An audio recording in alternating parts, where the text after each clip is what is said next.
안녕하세요. 칼빈신학 교수 남상복 목사입니다. 오늘은 제8강 칼빈과 기다림의 종말론에 대해서 살펴보고자 합니다. 제7절 칼빈과 기다림의 종말론에부터 보겠습니다.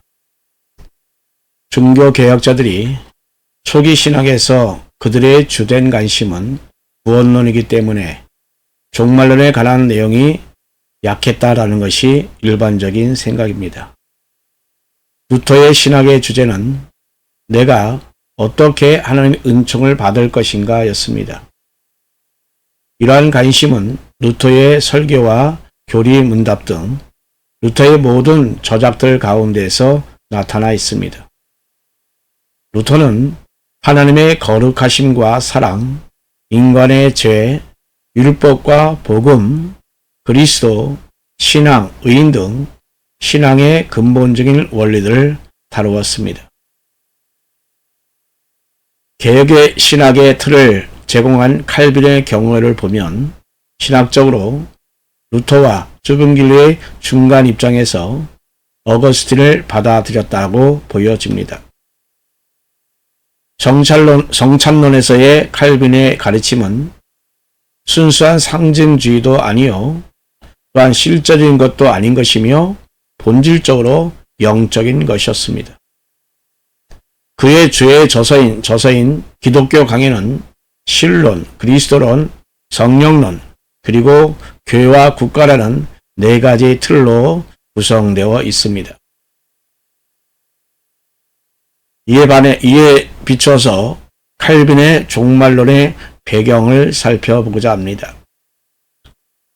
종말에 관한 그 사고를 우리가 역사적으로 되짚어 보게 되면 그 당시는 지금처럼 체계적인 국가를 이루지 못한 그러한 상황 가운데서 주변 외국인들의 잦은 침략과 걷잡을 수 없는 패스트의 그 창궐이 개인이나 교회 그리고 국가의 종말에 대한 생각을 부분적으로 야기시켰을 것입니다. 특히 터키인들이 메뚜기 떼처럼 일어나서 전 유럽을 휩쓸고 지나던 그런 전투적인 절박한 상황 가운데서 기독교적인 분위기를 가진 유럽 사회에 종말을 예고하는 그런 예언적인 신앙의 글들이 등장하기도 했습니다. 이를 대변하는 최초의 글로는 기독교 국가가 된 이후 세계를 제패하던 로마 제국이 이방인들로부터 침범을 당하고 또한 여지없이 무너져버리는 그런 수모를 당한 것에 대한 내용을 피력한 어거스틴의 신국론이 있습니다.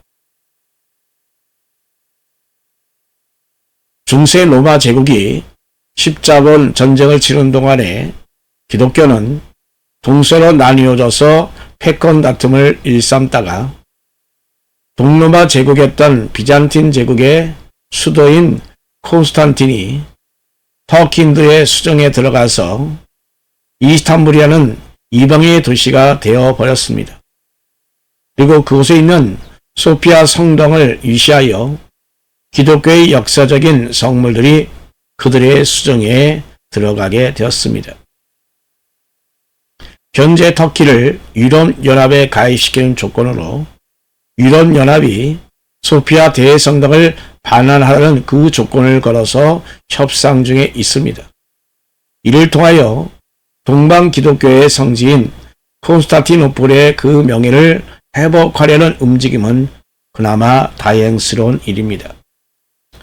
더욱이 그곳은 아시아에서 유럽을 오가는 간물이라는 것에 큰 의미를 가집니다. 이러한 배경 안에서 칼빈의 종말론은 칼빈의 주 저서인 기독교 강요 제3권 9장 미래의 삶에 관한 묵상과 25장 최후의 부활과 그의 주석서를 중심으로 살펴보고자 합니다. 특히 제세르파들의 그 영원 수면설에 관한 그런 논쟁에서 나온 사이코파니키아는 바로 칼빈의 중간 상태를 이해하는 데 있어서 큰 도움이 되는 문서입니다. 동시에 종말에 관계된 그 성경 구절을 해석한 칼빈의 주석서는 구체적으로 종말 이해에 도움이 되고 있습니다. 자, 첫 번째로 한국에서의 칼빈의 종말론 연구에 대해서 살펴보고자 합니다. 한국 칼빈 학회와 한국 조직사회에서의 발표한 그러한 논문들 가운데 칼빈의 종말론을 다룬 논문들은 4-5편이 됩니다.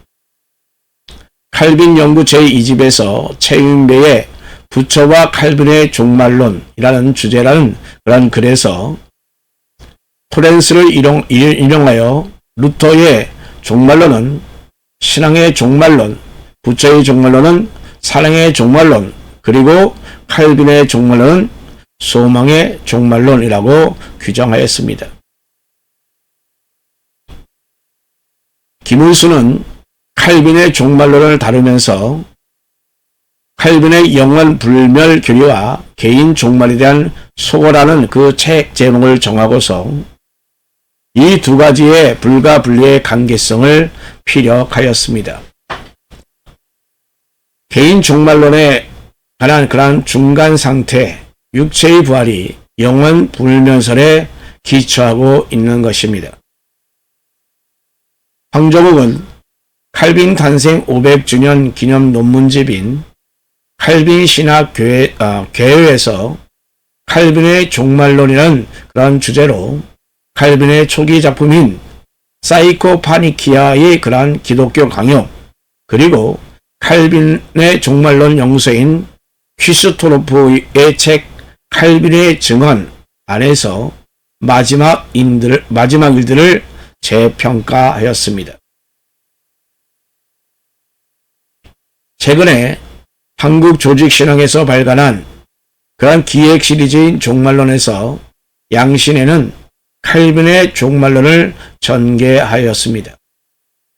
이것을 기독교 강요 제3권 9장 미래의 삶에 관한 묵상과 25장 최후의 부활과 칼빈의 최초 신학 저서인 파니키아 그리고 히브리 요한복음 그리고 공관복음 주석서를 중심으로 전개하였습니다. 두 번째로 구원사역으로서의 종말에서 살펴보고자 합니다. 자, 종말은 문자적으로 볼 때에 세상 끝을 의미합니다. 이것을 종말론이라는 것으로 이론화시키면 세상 끝에 관한 교리인 것입니다. 기독교 신학에서 종말을 창조 신학과 결부시켜 보면 종말은 창조에 포함된 모든 피조물이 마지막인 끝을 갖게 된다라는 것을 전제하고 있습니다. 여기서 언급되는 피조물은 천체와 동심을 포함한 자연 만물로부터 시작하여 인간의 이르기까지 전 우주적인 것들을 다 포함하고 있습니다. 칼빈은 바울을 인용하여 모든 피조물이 주 예수의 구속을 기다리는 자들의 동반자라고 말하고 있습니다. 금지된 선악과를 먹음으로 하나님의 계명을 어긴 그 인간의 타락으로 인하여 자연의 질서에 있어서 혼란이 왔을 때에 모든 피조물이 저주 속에 들어가게 되었다라고 하는 것입니다. 그러므로 그들에겐 지각이 없을지라도 그들은 자연히 타락 전의 완전 상태를 동경하는 것입니다. 이에 바울은 그들을 탄식하며 고통한다라고 하였습니다. 기독교의 역사가는 생성소멸을 반복하다고 하는 불교의 순환사관적이거나 헬라의 자연주의적인 것이 아니라 시작과 끝을 전제로 하는 선적인 것으로서 히브리적 역사관의 영향을 받았습니다. 시작과 끝이라고 하는 말은 종말론적인 표현으로서 성경은 이것을 알파와 오메가라고 합니다. 즉 주님이 창조와 종말의 주인임을 언급하는 그러한 부분인 것입니다. 창조주 하나님이 만드신 전 우주가 종말을 갖는다라고 하는 것은 정말로 상상하기 어려운 대변혁을 가져올 것입니다. 이에 대한 요한계시록의 내용은 종말론을 주장하는 그러한 분들이 예수님의 공중재림과 종말의 연도를 계산하면서 많은 시행착오를 해왔습니다. 칼빈에게 있어서 이 종말은 그저 단순히 세상 끝에 관한 그러한 교리가 아니라 종말의 기간을 그리스도의 초림으로부터 시작하여 재림에 이른 그러한 기간으로 규정하였습니다. 즉 종말의 시작은 예수 그리스도의 성육신으로부터 시작하여 재림과 함께 끝난다라고 보았던 것입니다. 이렇듯 칼빈의 종말론은 예수 그리스도의 구원 사역과 연관을 갖기 때문에 그의 종말론은 기독론적인 것입니다. 칼빈에게서의 종말은 예수 그리스도의 성육신과 함께 시작되었고 또한 그의 재림에서 끝나며 완성되는 것입니다. 즉 종말은 그리스도의 성육신과 함께 종말이 시작되었으니다만 아직은 완성되지 않았다라고 하는 것입니다. 개신교 역사에서 이 종말의 정확한 날짜는 알 수 없습니다만 종말의 시기는 알 수 있다라고 말하는 사람들이 있습니다. 그들은 종말에 관한 예언 의식을 가진 사람들인 것입니다. 마치 세례 요한이 예수님의 성육신을 예고한 것처럼 그들은 또한 예수님의 재림을 예고하려 하는 것입니다. 독일 서남쪽 슈바벤 지방의 경건한 신앙성서 신학자인 그 뱅헬은 그의 신학성경 주인 지서에서 계시록 13장 18절을 중심으로 예수의 재림 연도를 1836년으로 규정한 적이 있습니다. 그러나 다행히 그는 그때에 예수님의 재림이 이루어지지 않으면 제거할 필요가 있다라는 그런 언급을 함으로써 빠져나갈 그러한 길을 제시했습니다. 뱅헬을 존경하며 그의 신앙적인 영을 받은 일부의 사람들은 예수님의 재림을 준비하기 위하여 특정한 장소에 모여서 히브리를 배웠고 또 예수님과 소통하기를 준비했다는 그런 일화가 전해 내려오고 있습니다. 또한 한국의 길선주 목사님은 유교 학자로서 개종하여 계시록을 1만 번 이상 읽고 외우까지 하시면서 그 재림의 연대를 1939년이나 2002년으로 조심스럽게 추정하기까지도 했습니다. 지금도 이와 비슷한 시도는 계속되어지고 있으며 특히 한국에서는 이장님이 이끌던 다미 선교회가 1992년 10월 28일 24시에 예수님의 공중 재림을 주장하면서 사회적으로 씻을 수 없는 해악을 끼치고 말았던 것입니다. 자, 이러한 주님의 재림에 관한 그러한 연대 계산은 사회 경제적 착취와 억압 그리고 종교적 탄압의 상하 아래서 주어지는 현실 도피적인 면과 또는 축자 성경 영감 해석 그리고 일시적인 심리적 이완을 받는 세대주의적 성경 해석인 것입니다.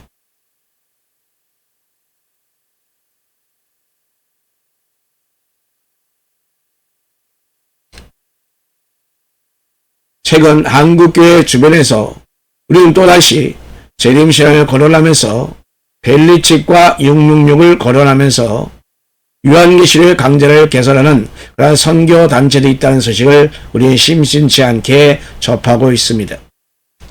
자, 이들은 문자적으로 요한계시록을 인용하면서 이곳에 나오는 3번의 화에 대한 언급과 또한 흰옷 입은 14만 4천 명, 또한 7년 대환란 등을 거론하면서 사람들에게 공포심을 갖게 하였습니다.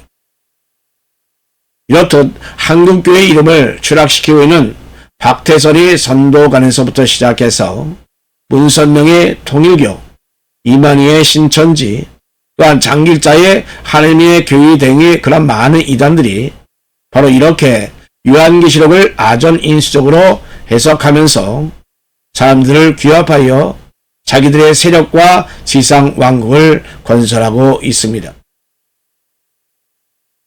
또한 이 요한계시록에 관한 그 루터의 견해는 그 속에서 귀수를 발견할 수 없기 때문에 그 가치 평가가 제대로 되지 못했으며, 또한 칼빈은 성경으로 받아들이며 인용을 했습니다만 주석을 하지 않는 해석으로서 어려운 책이었음을 알게 되는 것입니다.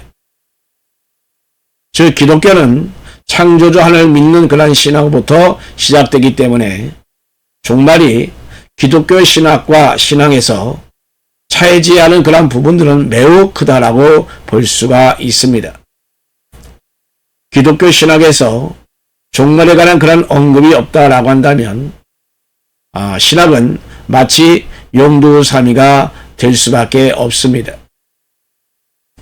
여러분, 지붕이 없는 집을 어찌 상상할 수 있겠습니까? 종말론을 세상 끝에 관한 교리라고 전제하면서 성경을 중심으로 정립해 나갈 때에 그 중심 부분 어느 곳에 강조점을 두느냐에 따라서 그 해석의 방법은 전혀 달라지게 되는 것입니다. 한국의 개신교가 그런 어려움에 처하게 된 그 원인으로 수많은 교단의 난립과 신앙적 소양이 부족한 무자격 목회자의 양산, 그리고 개교의 중심주의 귀인들의 윤리도덕 수준의 저하 등을 들 수 있습니다만, 무엇보다도 그 재림신앙에 대한 무관심과 또한 종말에 대한 열광적인 태도가 근본적인 문제로 지적하고 있는 것입니다. 자, 특히 지난 1992년 10월 28일 이장님을 중심으로 하는 다미선교회가 그날을 주님 공중 재림의 날이라고 공공연하게 말하면서 그날 밤 12시에 휴거가 일어난다라고 대대적인 선전을 했었습니다. 그를 추종하던 사람들은 그래서 흰옷을 입고 자신들의 몸이 휴거되기를 기다렸습니다만, 그러나 그것이 일어나지 않자 그들은 슬그머니 꼬리를 감춰버린 일을 우리는 잊을 수가 없습니다. 자, 이렇듯 그들은 대국민 사기극을 저지르면서도 양심의 가책을 느끼지 아니하고 또한 어디선가 또 다른 음모를 꾸미고 있는지도 모르겠습니다. 자, 여러분, 그런데 지금은 어떻습니까? 길거리에 나가면 베리칩을 맞으면 화인을 맞을 것이다 라고 하면서 요한계시록 14장 9절을 증거로 되는 그러한 무책임한 사람들을 우리는 만나게 됩니다. 이들이 주장하는 바에 의하면 모든 미국인들은 2017년까지 강제 시행으로 인하여 피부 아래 베리칩을 받아야 하며 그것을 받지 않으면 범법자가 될 것이며, 그래서 폐마 수용에서 단두대로 목이 잘릴 가능성이 있다라고 말하고 있습니다. 주여, 그런데 과연 그렇게 되었습니까? 이 베리칩이라는 말은 확인칩, 긍정칩, 의료용 생체칩, 바이오칩이라고 불리는데, 이것은 쌀만한 크기로 이마나 손의 피부 밑에 삽입하여 신분증과 신용카드, 그리고 또한 유전자 조작, 또한 위치 추정용으로 사용하는 것이라는데, 이것을 마치 이마에 화인 맞은 것이라고 해석하는 것을 보면 정말 어불성설이라는 생각이 들기도 합니다. 자, 이들은 컴퓨터가 일반 대중에 의해 보급될 그 시기에는 바코드가 666 숫자라고 하더니 이제는 다시금 이 베리칩을 화인 맞는 것으로 규정을 하면서 요한계시록을 종말에 필요한 독립된 계시의 책이라고 주장하면서 정말 두려움과 공포의 종말론을 조정하고 있습니다. 이렇게 계시록을 다른 계시로 보면서 비유풀이나 아전인수 격으로 해석하고 있는 것입니다.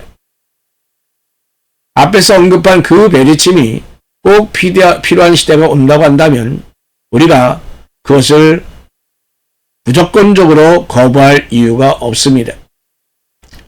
전염병에 대처하기 위하여 예방주사를 맞는 것과 전혀 다를 바 없다라고 생각할 수도 있기 때문입니다. 예수님의 재림과 휴거, 또한 이마에 화인 맞는 것 등을 요한계시에 나오는 그 종말의 예표라고 주장하고 있습니다.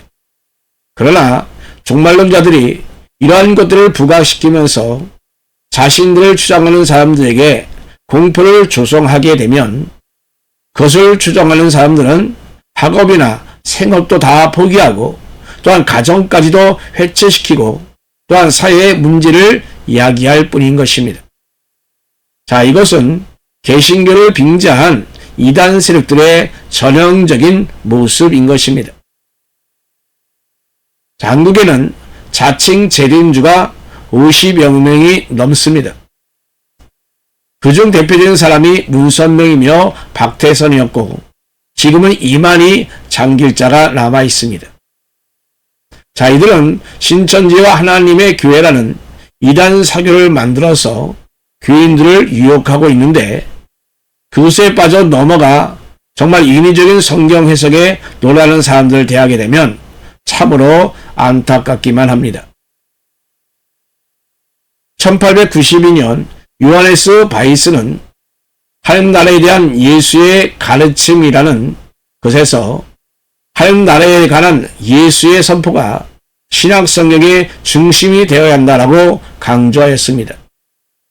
바로 이를 통하여 종말론은 단지 요한계시록에만 나오는 별도의 것이 아니라 성경 전체를 아우르는 것이 되어야 한다라는 것을 알게 되는 것입니다. 세 번째로 칼빈의 세계관에서 살펴보겠습니다. 자, 칼빈의 종말론은 그의 세계관으로부터 특히 그의 주저서인 기독교 강요 제3권 제9장 뇌세에 관한 명상과 제25장 최후의 부활의 가나이를 중심으로 살펴보고자 합니다. 자, 먼저 십자가 훈련의 장에 대해서 살펴봅니다.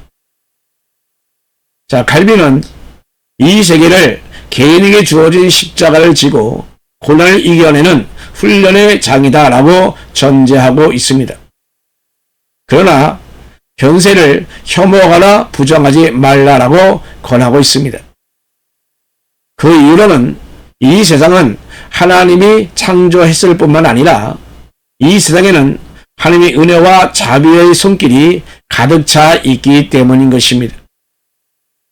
자, 그러나 이 세상에 집착하는 것은 영혼을 타락하게 하는 것이고 또 하나님을 떠나게 하는 것이며 또한 멸망의 상태에 처하게 되는 것입니다. 그러므로 이것을 예방하기 위하여 십자가의 고난이 주어진다라고 하는 것입니다. 자, 인간은 누구나 천상의 영생 불멸을 얻기 위하여 노력하며 또한 죽음 이후의 그 영생에 대하여 소망을 가지고 살면서도 우리 인간 본성이 이 세상에 대하여 정말 야수와 같은 애착을 가지고 있기 때문에 우리 하나님께서는 십자가의 훈련에는 그러한 적절한 방법으로 그 자녀들을 깨우치고 있는 것입니다. 인간 자신들이 세운 그 놀라운 계획과 노력, 행동을 우리가 자세히 살펴보게 되면 흙에 지나지 않는다는 것을 발견하게 됩니다. 자, 그럼에도 불구하고 우리의 감각은 우둔해져서 정말 탐심과 야욕, 정욕 등에 사로잡히고 전 영혼이 육의 유혹에 빠져서 지상에서의 행복을 추구하는 경향이 있습니다. 여러분, 십자가의 훈련이란 무엇입니까? 우리 인간이 세상에 대해 갖는 그 애착을 멀리하는 모든 것을 말합니다. 즉 하나님께서는 인간의 악한 상태를 막기 위하여 자신이 소유한 것을 너무 신뢰하지 않게 하기 위하여 추방과 흉작 그리고 화재와 가난 등을 통하여 적절히 제한하고 있는 것입니다. 가까이에서는 아내의 비행과 자녀들의 그 부도덕할 일들이 또한 될 수도 있습니다. 이러한 것들을 통하여 우리 인간은 이 세상에 대한 집착과 교만함과 들뜬 그러한 허영심에서 떠나 눈을 들어 하늘을 우러러 보게 되는 것입니다. 바로 그곳에서만 참된 행복과 멸관이 있다는 것을 알게 되는 것입니다. 이 세상은 장차 우리가 받을 그 영광에 들어갈 예비 장소로서 감사의 생활이 넘쳐야 합니다. 그 나라의 영광과 비교하면 감히 우리가 견줄 수 없으니 마치 우리는 아무것도 아닙니다. 그래서 우리는 참고 견디고 이겨내야 하는 것입니다. 세상의 삶을 칼빈은 그래서 전투에 비유하고 있습니다. 자, 하나님께서는 우리를 위하여 이 천상에서 받을 그 승리의 멸관을 얻기 위하여 이 세상에서의 그 영적인 싸움을 하도록 마련해 놓으셨다라고 하는 것입니다. 이를 통하여 하나님의 은혜를 경험하고 맛보고 또한 그것을 간구하는 것이 신앙생활임을 분명히 하고 있습니다. 그래서 칼빈은 여기서 신앙인들이 취할 태도를 이 세상에 도취되어서 세상의 부와 권력과 명예에 집착하지 말라라고 하는 것입니다.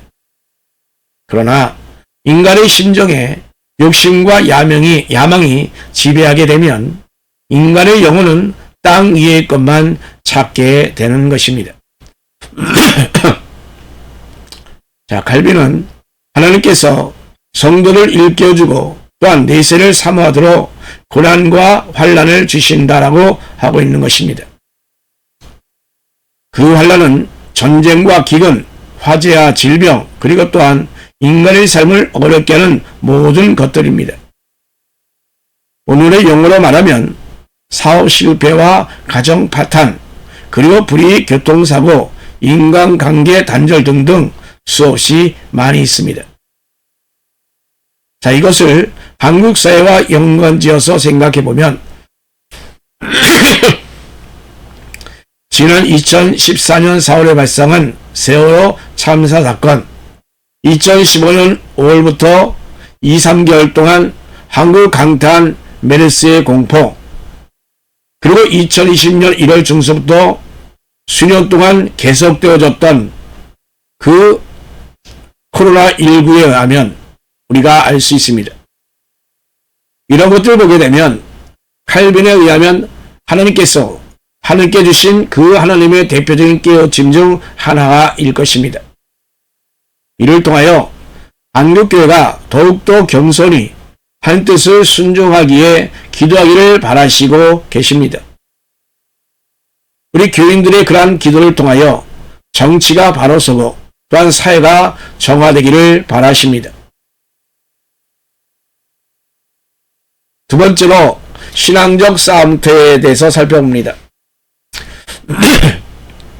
자, 칼빈은 인간의 생 자체를 미약한 존재로 보았습니다. 즉 연기와 그림자, 또 하루살이 동물이라고 표현하고 있습니다. 자, 여기에서 우리 신앙인은 우리가 해야 할 일은 과연 무엇인가 하는 겁니다. 자, 우리는 이 세상 것을 중요시하면서 집착하지 말고 장차 올 세상에 대하여 명상하도록 노력해야 하는 것입니다. 이런 면에서 지상의 삶은 하늘나라의 영광을 준비하는 삶이 되어야 합니다. 지상의 삶은 우선적으로 하늘나라에서 쓰게 될 그 멸류관을 얻기 위하여 싸우는 장소입니다. 싸움의 대상은 자기 자신으로부터 시작하는 것입니다. 즉 육에 추구하는 모든 욕망과 행복 추구, 또한 안일함과 게으름을 물리치고 또한 육으로부터 자유함을 얻어야 합니다. 이에 칼빈은 인간의 지상의 생활을 타국이나 감옥, 무덤으로 표현하고 있습니다. 즉 지상의 생활은 고국과 가족의 품으로 들어갈 임시 숙소일 뿐이다 라고 말하고 있습니다. 사도 바울 역시도 육신의 굴레를 한탄하면서 구원을 갈망하였습니다. 그러나 하나님과 함께하는 생활은 최상의 행복입니다. 지상의 삶이 설령 보초를 서고 있는 그러한 상황이라 할지라도 하나님 명령에 순종하기 위하여 준비가 되어 있다면 영광스러운 멸류관이 주어진다는 확신에 차 있게 될 것입니다. 지상의 삶이 싸움터라고 한다면 가장 두려운 것은 죽음일 것입니다. 싸움터에서 죽음은 끝이 되기 때문입니다. 여기에서 칼빈은 그리스도인이라고 자처하는 사람들이 죽음을 두려워하며 죽음 앞에서 불안해하는 것은 바로 그 지상의 삶만을 생각하기 때문이라고 지적하고 있습니다. 육체의 장막은 정말 불안전하며 또한 부패하기 쉽고 무상하고 또한 쓸모없고 시들어가는 것을 결코 부정할 수가 없습니다. 칼빈은 이 믿음에 근거하여 다음같이 질문하고 있습니다.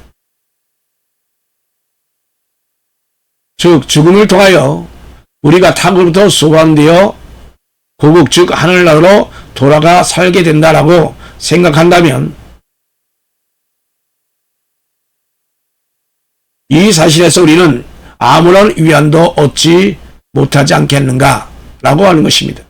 즉 탑으로부터 소환되어서 고국에서 영원히 살게 된다는 것을 전제하고 있는 것입니다. 신자들에게 주어지는 죽음은 육신의 옷을 벗고 더 완전한 옷을 덧입는 정말 신성하며 사모할 만한 것이 되는 것입니다. 이는 두려움과 공포의 대상인 그 죽음을 말하고 있는 것이 아닙니다. 이러한 완전한 옷을 입는 그러한 사모함이란 우리 인간에게만 주어질까 하는 것입니다. 이에 칼빈은 전 우주적임을 말하고 있습니다. 즉 사나운 짐승들과 나무나 돌 같은 무생물까지도 자기의 현존의 그러한 허물을 느끼고 부활의 마지막 날을 동경하며 그때에 하나님의 자녀들과 더불어서 허물에서 놓아나기를 갈망한다라고 로마서 8장 19절 이하에서 말하고 있습니다. 여기에서 칼빈은 신자들의 그러한 죽는 날과 종말의 부활은 기다림의 대상임이 분명히 하고 있는 것입니다. 즉 자신의 그 죽는 날과 종말의 부활을 기쁘게 기다리지 않는 사람들은 온전한 그리스도인이 아니다라고 하는 것입니다. 그러므로 우리 그리스도인들이 주님을 주로 인정하고 고백한다면 그의 구속과 다시 오심을 기다려야 합니다. 그러므로 우리는 건전한 계명을 가지고 육의 맹목적이고 우매한 욕망이 저항된다 할지라도 우리는 주저없이 주님의 재림을 기다리면서 그것을 가장 행복한 일로 생각하여 동경할 뿐만 아니라 신음과 탄식으로 우리는 기다려야 하는 것입니다. 재림지로 오시는 그 주님께서 믿는 자들 지상에 생긴 싸움터에서 직면하게 된 그러한 불행과 또한 악에서 구해내시고 그리고 새로운 생명과 영광스러운 멸류관을 상급으로 주시기 때문입니다. 세 번째로 내세를 소망하며 기다리는 곳에 대하여 보겠습니다. 그리스도의 뒤를 따른 참된 신자들은 그리스도처럼 이 세상에 거하는 동안에 도살당한 양같이 되어야 한다라고 칼빈은 이 말을 기독교 강요 헌사에서도 사용한 적이 있습니다. 복음주의자들인 개신도들에게 행해지는 그 가톨릭 교회들의 야만적인 분노가 감금, 채찍, 고문, 절단형, 화형도로 가해질 때에 믿음의 사람들은 도살당한 양같이 된다라고 하는 것입니다. 이러한 심각한 실존의 그러한 상황 가운데서 믿는 자들에게 요구되는 것은 바로 내세를 향한 소망과 기다림입니다. 소망은 세상의 고난을 극복하고 현재 상태를 초월하게 하는 그러한 힘을 제공해 주는 것입니다. 비록 악한 사람들이 부와 명예를 누리며 또한 일시적인 그러한 평화를 즐기며 그리고 화려하고 사치스러운 그러한 소유를 자랑하며 그리고 온갖 환락에 빠져 있는 것들을 본다 할지라도 우리는 그것을 불화할 필요가 없습니다. 또한 이러한 사악한 사람들의 그 간교로 인하여 괴로움을 당하며 또한 모욕을 당하며 또한 그들의 탐욕으로 인하여 재산을 빼앗기고 고난을 괴로움을 당한다 할지라도 우리 신자들은 그러한 불행까지도 다 이겨낼 수 있어야 합니다. 우리 주님께서 그의 평화의 나라로 그 신실한 백성들을 영접하실 날이 임박했기 때문인 것입니다. 우리 주님께서 믿음의 백성을 초대하시는 그 평화의 나라는 그러면 어떤 나라입니까? 그 날에 주님께서는 저희 눈에서 모든 눈을 씻어 주실 것이며 라는 말씀과 영광과 환희 옷을 입힐 것이며 평가할 수 없는 그의 희락과 단맛으로 먹이실 것이며 숭고한 징계에 들어가게 하셔서 결국은 그들이 자신의 행복에 참여하게 하실 것이다 라고 말씀하고 있습니다. 주님이 초대하시는 그 나라는 정말 믿는 자들에게는 웃음과 환희가 넘치는 평화의 나라이지만 반대로 불경한 자들에게는 울음과 슬픔과 가득 찬 공포와 저주의 나라인 것입니다. 세상에서 잠깐 호의호식하며 누리던 그들의 사치와 방종은 꺼지지 않는 불로 멸하실 것이며 경건한 사람을 괴롭히던 그들의 악행은 심판주가 되신 주님께서 고통으로 갚아 주실 것입니다. 자, 이 일은 주 예수님께서 자기의 능력의 천사들과 함께 하늘로부터 불꽃 가운데 나타내실 때에 하느님의 공의로 행하시는 일인 것입니다. 칼빈의 세계관은 현세에 부정적으로 시작합니다. 복음제들이 탄압하는 그러한 상황 가운데서 이를 신앙적으로 위로하기 위한 그러한 칼빈의 입장은 확고한 믿음을 가지고 내세를 소망하며 바라봐야 하는 것입니다. 자, 이것이 믿는 자들에게 주어진 유일한 위안입니다. 우리에게 이러한 위안이 없다면 믿음은 헛것이 되는 것이며 믿는 자들은 절망에 빠져들 것입니다. 예언자들도 악한 자들이 현세에서 오랜 기간 동안 번창해 될 때에 낙담하며 거의 실족하게 되었다라고 고백하고 있습니다. 즉 예언자는 하나님의 성소에 들어가서야 그것을 알게 되었다라고 고백하고 있습니다. 자, 이에 대하여 칼빈은 신자들이 눈을 돌려서 부활의 능력을 바라본다면 마음속에서 그리스도의 그 십자가가 마침내 마귀와 욕과 죄와 악한 자들을 이겨낼 것이다 라고 말을 하였습니다. 현재의 고난이 십자가에 지는 생활이라면 내세는 분명히 부활의 영광에 참여하는 영광스러운 이름을 신앙적으로 고백하게 될 것입니다. 바로 이를 통하여 칼빈은 현세의 그나 부정적이고 내세 긍정 세계관에 대해서 말하고 있는 것입니다. 네 번째로 죽음 이후와 중간 상태에서 살펴보겠습니다. 사람이 죽으면 몸의 영은 어떻게 될 것입니까? 이에 대하여 비기독교적인 계례와 기독교적인 이론이 있습니다. 자, 먼저 비기독교적인 것으로서는 육체와 영이 한꺼번에 죽어 소멸되거나 육체는 죽어 소멸되지만 영은 영원 불변하기 때문에 그대로 이 지상세계를 떠나서 천상의 세계에서 심판을 받으러 살아간다라고 하고 있습니다. 즉 육체는 죽으나 영혼은 지상의 삶에 부응하는 다른 것들을 찾아서 윤회한다라고 하는 것입니다. 천주교의 견해는 연옥에 가서 또한 정화의 기한을 거쳐서 천국에 간다라고 또한 말하기도 합니다. 자, 그러나 기독교적인 견해로서는 육체는 부패하여 없어지지만 영혼이 휴식 상태에 들어간다라고 하는 것입니다. 즉 육체가 죽으면 천국에 이르기에 합당치 못한 그러한 영혼들은 연옥에 가서 정화의 기간을 거쳐서 천국에 간다는 것입니다. 육체는 소멸되지만 영혼이 중간 상태에 들어간다는 등 이런 다양한 그런 의견들이 있습니다. 자, 그래서 이에 대해서 우리가 구체적으로 우리가 한번 살펴보고자 합니다. 먼저 영혼의 안식과 기다림에 대해서 살펴봅니다.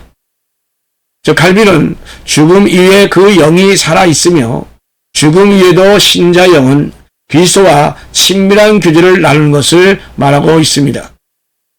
이것을 낙원,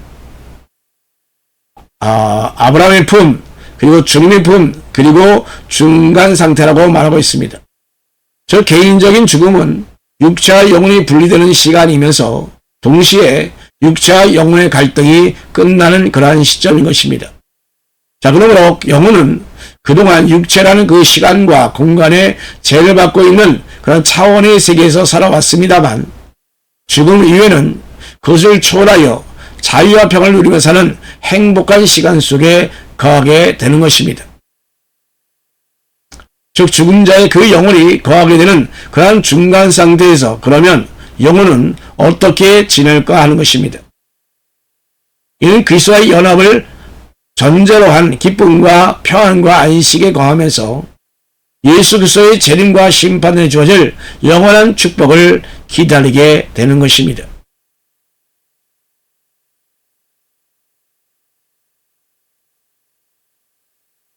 영혼이 그리스도와 하나님의 그 교제에 참여하게 되며 이미 아브라함의 그 품 속에서 택함을 받은 그런 형제 자매들과 친밀한 그러한 교제를 누리면서 곧 주어질 그 영광의 면령을 바라보며 기다린다라고 하는 것입니다.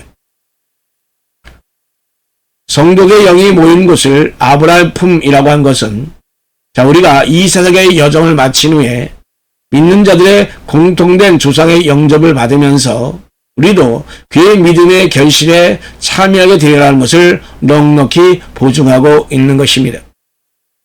즉 성경은 인간의 몸을 집에 비하고 죽을 때 그래서 그것을 떠난다라고 하고 있는 것입니다.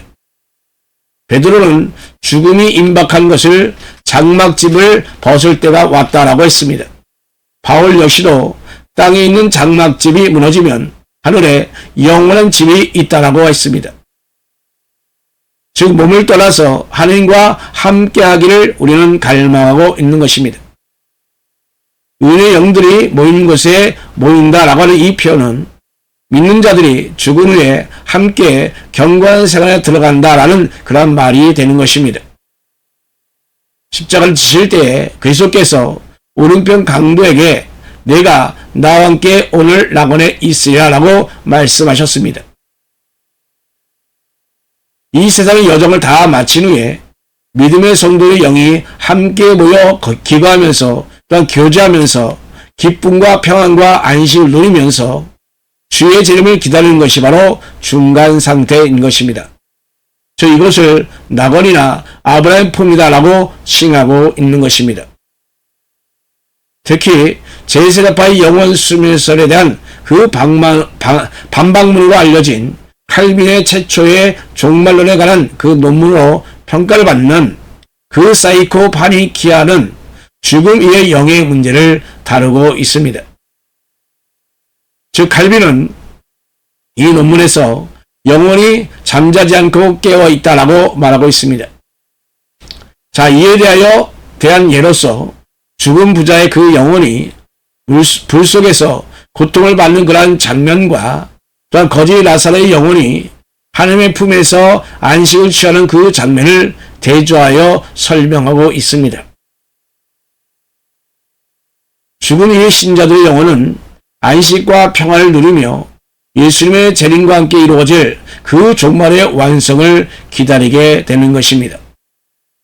그와 반대로 하늘께 버림받고 타락한 그 영혼들은 포로에 갇혀서 영원한 저주의 고통을 기다리고 있게 되는 것입니다. 또한 칼빈은 영혼의 자배 교리인 영원 수면설을 반대합니다. 자, 그 이유는 타락한 영혼이 하나님의 심판을 기다리는 동안 무서운 마음을 갖게 되기 때문인 것입니다. 루터는 마지막 날에 살아날 그 전인의 부활에 대한 관심을 더 가졌기 때문에 그에게는 죽은 후에 사람이 죽은 후에 그 영혼의 상태는 그리 중요하지 않았습니다. 즉 죽음은 그저 단지 잠에 지나지 않는다. 무덤 속에 몸이 묻혀있는 크리스찬들은 죽은 것이 아니라 확실히 다시 깨어날 수 있는 잠을 자고 있다라고 말할 수 있다는 것입니다. 그래서 하룻밤이 지나면 그리스도께서 우리를 잠에서 깨우실 것이다 라고 말하고 있습니다. 이렇듯 그는 죽음을 라사로의 죽음을 근거로 하여 밤에 잠을 자는 것으로 보았습니다. 즉 죽은 자는 어린이가 요란함에서 평안하게 잠을 자는 것처럼 그리스도의 품에 잠을 자는 것으로 비유를 하였습니다. 칼빈 역시도 영원 수면소를 반대하면서도 아직 성취되지 않은 그러한 종말의 성취를 바라며 기다리는 것을 잠이라고 하는 용어를 사용하고 있습니다. 즉 하나님 안에서의 안식은 소망을 가진 신앙의 조상인 아브라함의 품과 같은 것입니다. 두 번째로 공포와 저주의 시간에 대해서 살펴보고자 합니다.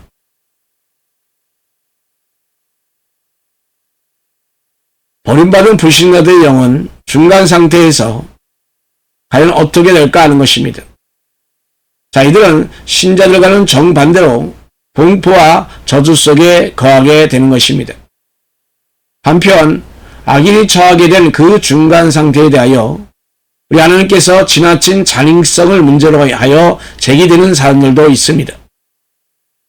칼빈은 이에 대하여 그들이 범죄함으로 더럽혀진 그 하나님의 유형과 공의에 대하여 결과적으로 받게 되는 그 벌로 이해하였습니다.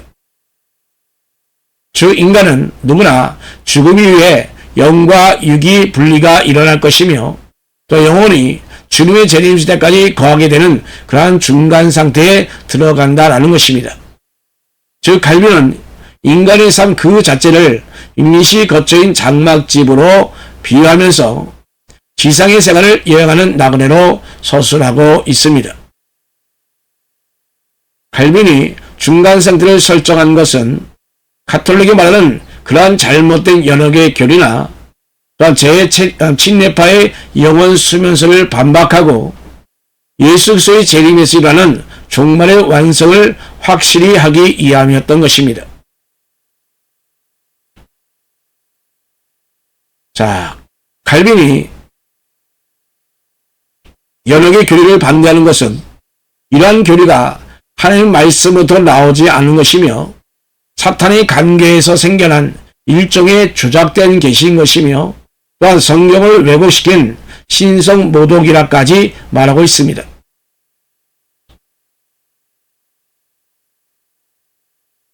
또한 이를 통하여 그리스도의 피가 다른 곳에서 속죄를 구한다라는 것으로서 그리스도의 십자가를 무력하게 만들며 또 하나님의 자비에 참을 수 없는 그러한 격려를 가하며 우리의 신앙을 파괴시키는 것이다 라고 말하고 있는 것입니다.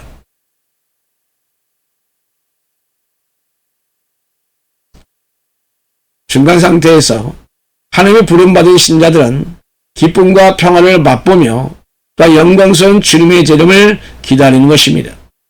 자, 그러나 불신자들은 버림을 받은 그러한 자들로서 바로 이곳에서 재림 시에 주어질 그러한 공포와 저주의 시간을 맞게 되는 것입니다. 이들의 상태는 구체적으로 어둠, 울음, 이를 감, 꺼지지 않는 불, 또한 심장을 갈아먹는 죽지 않는 벌레 등등입니다. 저 하느님과의 교통이 단절된 상태가 얼마나 심각하고 비참한 것인가를 보여주는 구체적인 예가 되는 것입니다. 중간 상태는 오직 죽은 자만이 경험할 수 있는 기간으로서 세상적인 시간과 공간을 초월하는 것입니다. 바로 이곳에서 하루가 천년의 하루같이 지나간다라고 말하는 것처럼 정말 눈 깜짝할 수 있는 순간입니다. 자, 이는 지상에서의 시간 개념이 영원의 차원으로 들어가는 것과 같은 것입니다. 칼빈이 한 가지 더 이 중간 상태에 대하여 언급한 것은 지나친 호기심을 가지고 탐구하는 것은 유익하지 않다라고 경고를 하고 있습니다. 우리 하나님께서 우리에게 알려주신 것 이상으로 더 깊이 알려고 하는 것은 정말 미련하고 경솔한 짓이다라고까지 말하고 있습니다. 루터 역시도 신앙에 유익을 주지 못하는 그러한 쓸데없는 그러한 공론이다라고 했습니다. 즉 성경은 그리스도께서 그들과 함께 계시며 그들이 위로를 받도록 나홀로 영접하신다라고 하는 것입니다. 다섯 번째로 육체의 부활에서 살펴보자 합니다. 인간의 영원 불멸과 연결된 그 육체의 부활을 우리가 이성적으로 받아들이는 것은 결코 쉽지 않습니다. 바울은 이것을 비밀이라고 했습니다. 즉 신자들은 성령의 도움에 의하여 부활의 첫 열매가 되신 그리스도의 변화된 몸의 상태에 이른다라고 하는 것입니다. 자, 이것은 그리스도의 그 연합과 하나님의 전능하심으로 가능하게 되는 것입니다. 선택받은 신자들은 영광스러운 부활로, 버림받은 사람들은 파멸과 저주의 부활로 들어가게 되는 것입니다. 먼저 신자의 부활에 대해서 살펴보고자 합니다. 예수님의 재림과 함께 중간 상태에 머물던 신자들과 살아있던 신자들의 그 영원한 영육의 부활이 이루어지는 것입니다. 자, 이들은 모두 다 새 하늘과 새 땅인 새 창조에 들어가게 하여 변화된 몸을 입게 될 것입니다. 자, 이때 신자들의 그 부활의 몸은 부활하신 그리스도의 신령한 몸과 같은 성질의 것입니다. 저 시간과 공간의 제약을 받지 않은 신령한 몸인 것입니다. 칼빈은 이에 대하여 본체로 보면 현재 가지고 있는 몸으로 부활할 것이지만 그 성질이 다르다라고 생각해야 한다라고 말하고 있습니다. 즉 그리스도께서 제물로 바쳐주신 그 몸으로 부활하셨지만 그러나 전혀 다른 몸으로 부활하신 것처럼 그 몸은 다른 특성을 가진다라고 보았던 것입니다. 주님의 재림과 함께 이미 썩어 없어질 그 신자들의 그 몸이 다시금 부활하여 재결합한다는 것을 우리가 이성적으로 믿고 받아들이기는 정말로 어려운 일 중에 하나일 것입니다. 그래서 영원 불멸을 말한 철학자는 많아도 육신의 부활을 인정한 사람은 적습니다.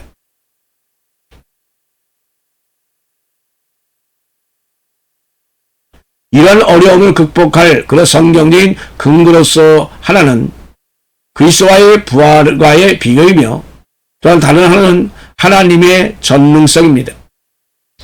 그리스도가 잠자는 자들의 첫 열매가 되셨다는 말씀입니다.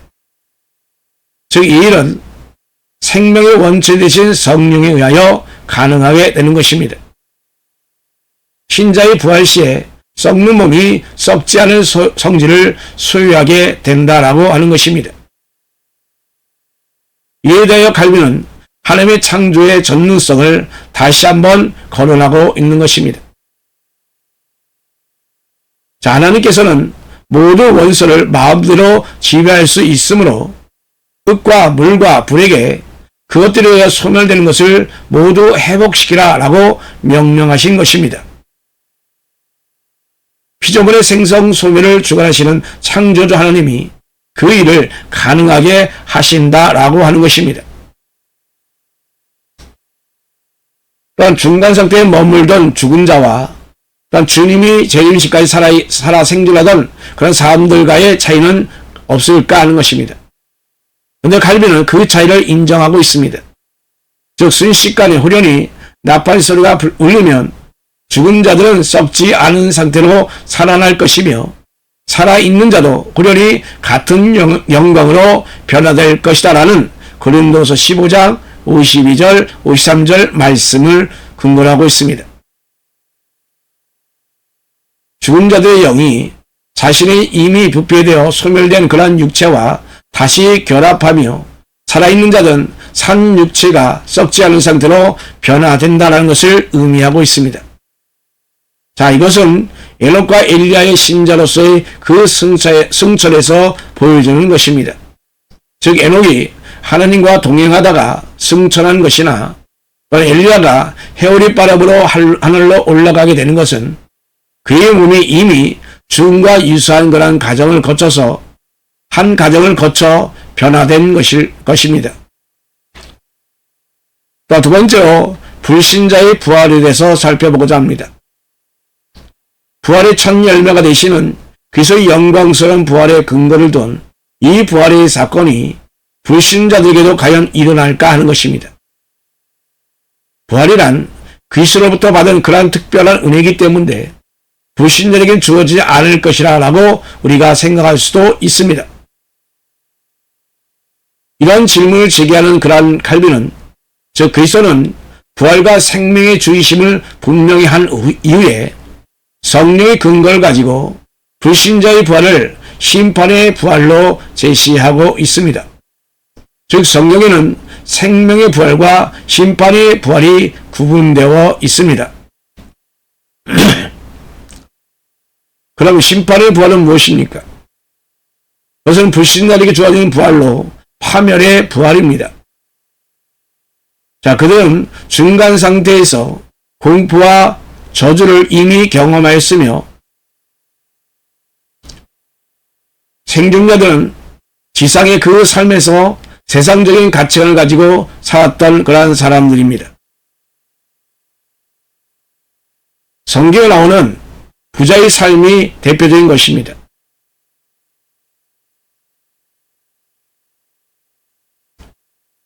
그런 세상에서 하나님과 단절된 그런 삶을 살았기에 그에 합당한 그러한 벌을 받게 되어 있습니다. 자, 칼빈은 세상적인 그러한 가치관을 가지고 있는 삶을 생명의 셈이신 하나님부터 단절된 것으로 규정하고 있습니다. 이들은 하나님의 은혜에 감사할 줄 모르며 그 은혜를 거부하며 살았기 때문에 그의 죄값은 스스로 자처한 것입니다. 즉 그들은 부활을 경험하더라도 그리스도를 주와 선생으로 받아들이기를 거부하는 사람들입니다.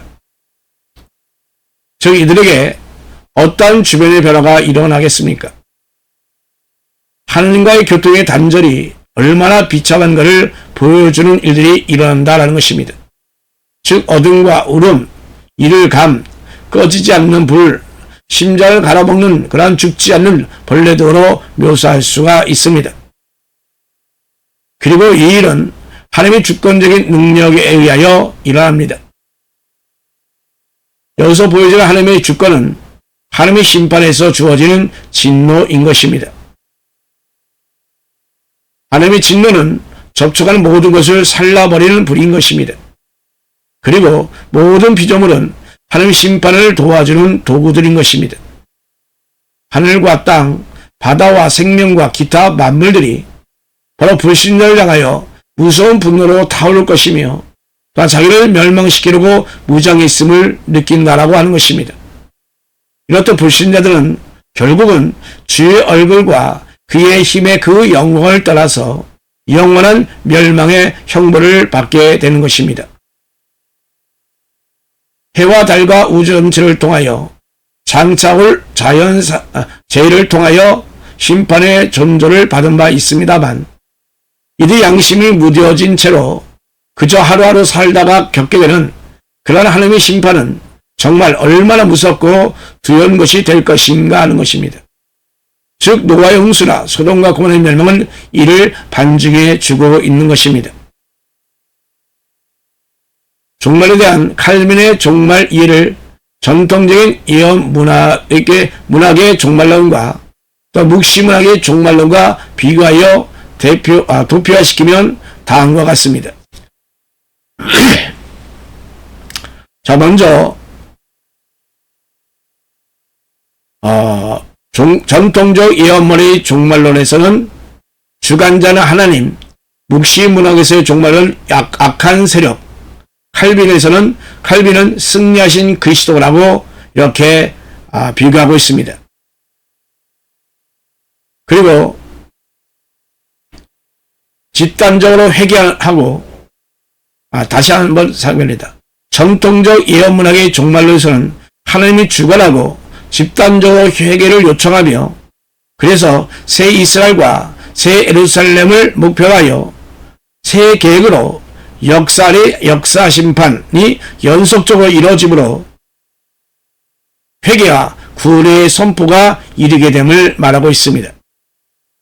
이에 묵시문학의 종말론에서는 그런 악한 세력이 주관되어서 우주적 파멸이 이를 것이며 그리하여 새 하늘과 새 땅이 열리게 될 때에 새로운 창조가 되고 그 역사와 세계 심판 속에서 이루어지는 것으로서 이것은 비밀에 붙이고 있다는 것입니다. 또한 칼빈은 승리하신 그리스도의 주관으로 칭의와 성화로 이루어져서 결국은 영광의 부활에 참여하게 될 것이며 또한 종말의 완성이 이르게 되어서 결국은 재림과 심판이 이루어지며 그리하여 종말적 삶을 누리게 된다라고 하는 것입니다. 자, 이제 6번째로 기다림과 마라나타의 신앙에 대해서 살펴보고자 합니다.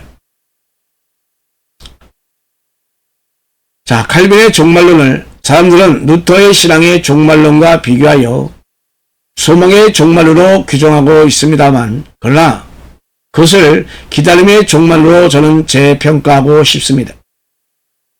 칼빈의 세계관은 사도 바울처럼 현실에 안주하지 아니하고 내세의 영광스러운 그러한 멸관을 명상하라는 것에 초점을 두고 있습니다.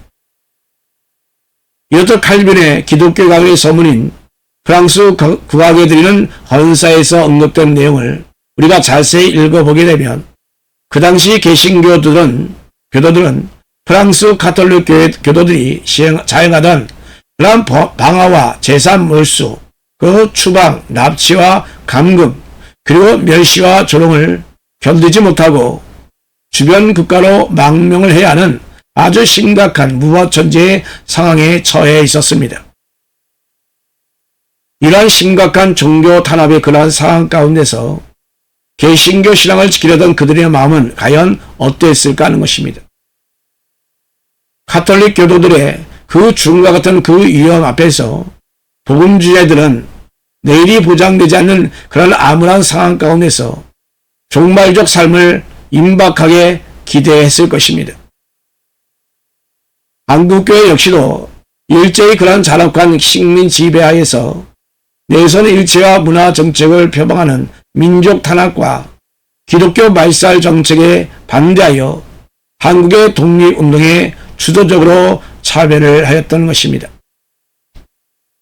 해방과 함께 이어진 6.25 동족 상잔의 그 전쟁은 하늘을 믿는다는 것이 반도로 여겨져서 공산 치하에서 수많은 순교사를 배출하게 됐던 것입니다.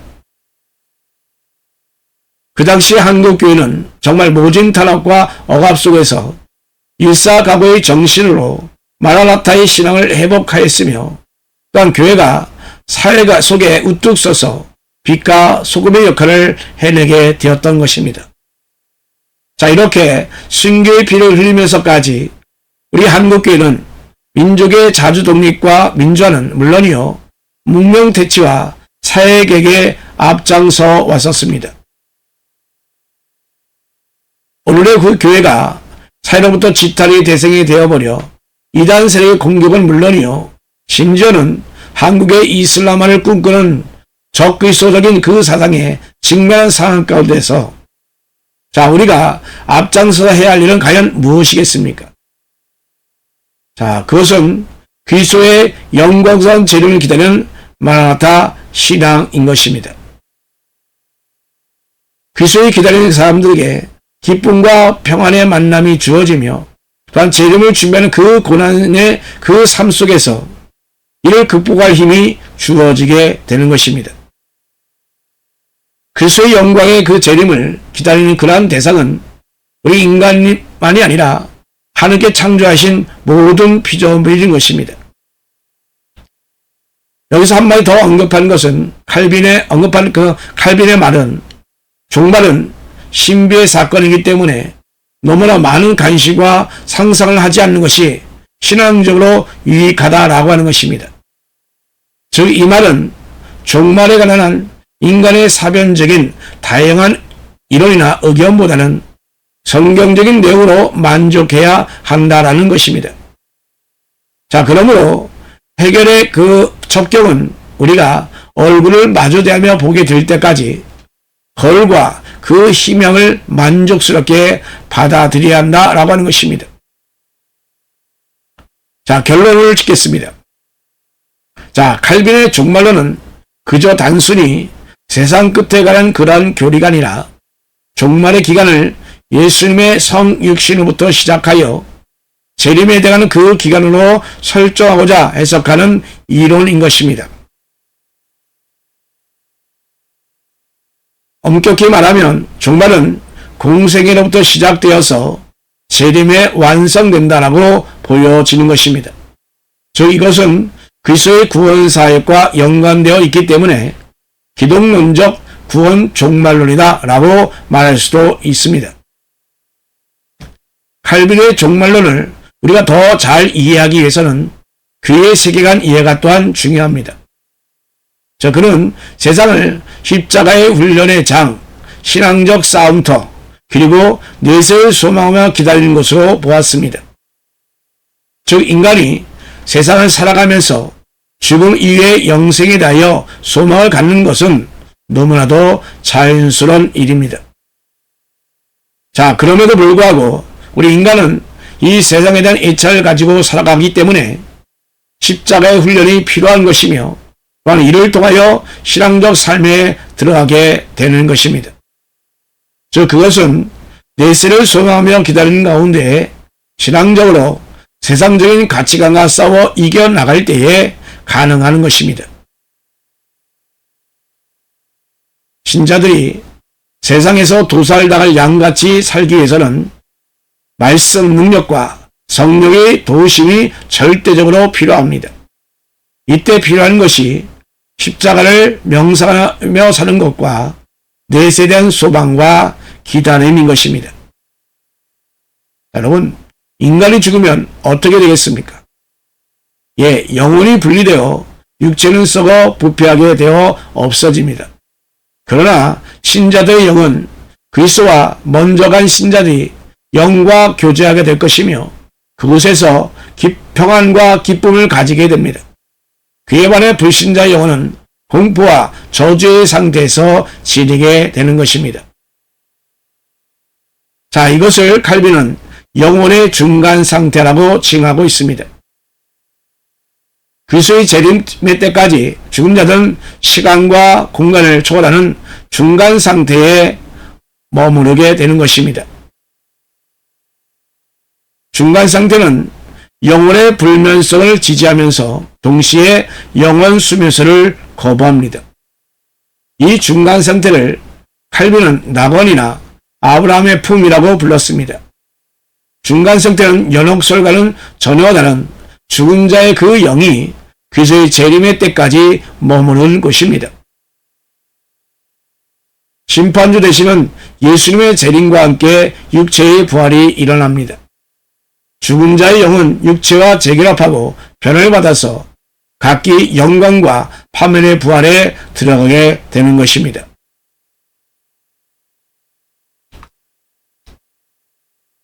하나님의 예정과 섭리 가운데 선택받은 사람들은 신자나 죽은 자 모두가, 아니 산자나 죽은 자 모두가 변화를 받아서 새 하늘과 새 땅에 들어갈 것이고 유기된 사람들은 영원한 파멸에 들어가게 되는 것입니다. 종말 시기에 살고 있는 우리에게 요청되는 것은 바로 종말 신앙입니다. 종말 신앙은 기다림과 마라나타의 신앙입니다.